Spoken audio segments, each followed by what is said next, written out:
Yesterday, I watched the presidential address in Remembrance for the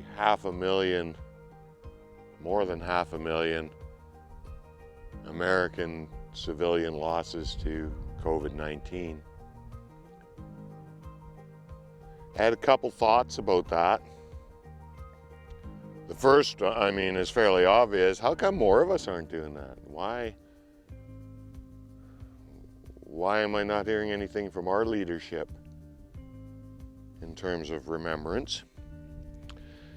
But the bigger thing, maybe the more international thing, is I was struck by the numbers that were being recited off. A higher fatality count than the First World War, the Second World War, and Vietnam, all combined.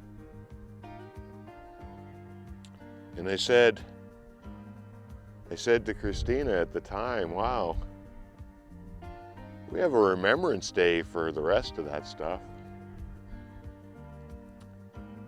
And I can't get that thought out of my mind today. We do. In Canada, we call it Remembrance Day. And I think of it in terms of, at least partially, in terms of something reminding us to remember the long years, possibly decades-long string of continuous human error, lack of leadership accountability, misunderstanding, and just plain mistakes. We need to remember things like that in order to remember not to repeat them. So that's kind of how I think of it. In other parts of the world, it's called Veterans Day. And I like that too, because that switches the focus from, remembering the deceased to remembering the survivors. Let's call them survivors, though. They didn't get out of this scot-free. Some parts of the world call it Armistice Day. I'm least favorable to that naming for the simple reason that I think it takes the focus off the important thing to remember. It's not important to remember that we signed an armistice. It's important to own all the mistakes, ego-driven and otherwise, that led us to the point of needing an armistice. Anyway, how that ties back to what I was saying about COVID is I see all those things as similarities. COVID didn't just arrive by surprise. There's no surprise to this plague. We've known it was coming. You can have whatever view you want of people like Bill Gates and his ilk that have poured vast fortunes of private money into trying to help us be prepared in spite of ourselves. You go a little bit back further in time and remember that all these great health organizations that we created internationally were created because at one time we recognized this risk. And the defunding of those medical science organizations has taken place since then. And we need to own that. Those were decisions we made. In Canada, once a leader in the vaccination campaign, particularly with big tragedies like polio, and today we find ourselves not able to make one tiny little vial of vaccine for ourselves. We did know, as Canadians at one time, that we needed to have this capability.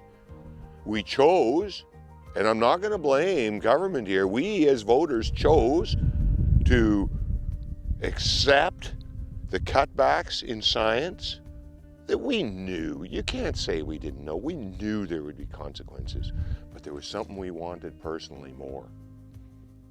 So we voted for the governments that did that. You know, we're standing on the railroad tracks here. Down there is a destination. And everybody that arrives at that destination will come past this point, and they will come from that direction. That direction's our past, the repository of everything we've learned.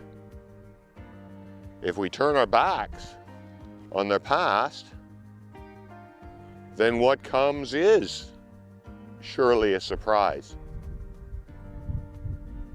But if we turn our backs on the past, and as is this case, the record shows that we did know what was up there, that we're choosing to turn our blind eye.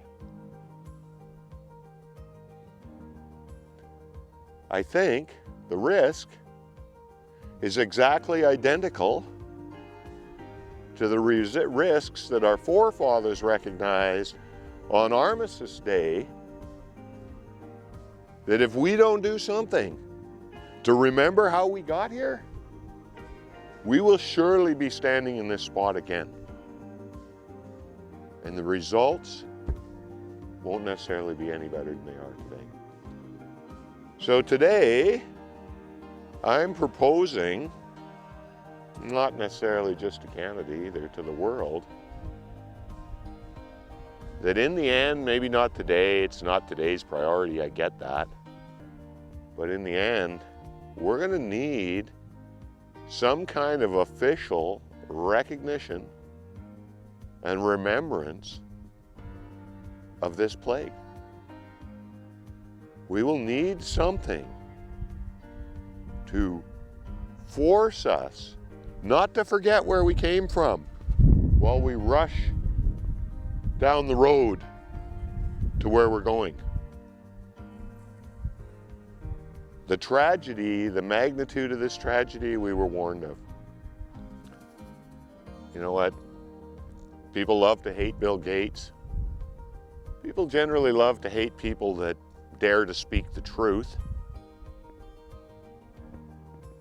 Like as if there's some kind of, if I don't hear the truth, it won't come true. But our parents and our grandparents and the people around us and our friends and neighbors are dying nonetheless, whether we remember the truth or not. So, Canada, let's be at the forefront. Let's lead the way. I'm proposing, by the time we get out of this crisis, we will need a Remembrance Day to remember not necessarily the millions of deceased victims of the plague, to remember how we got here, what lay up those tracks that brought us to this point. Because there was no surprises, and we don't need there to be any surprises down there.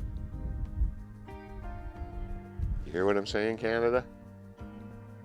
Just saying, let's have a remembrance.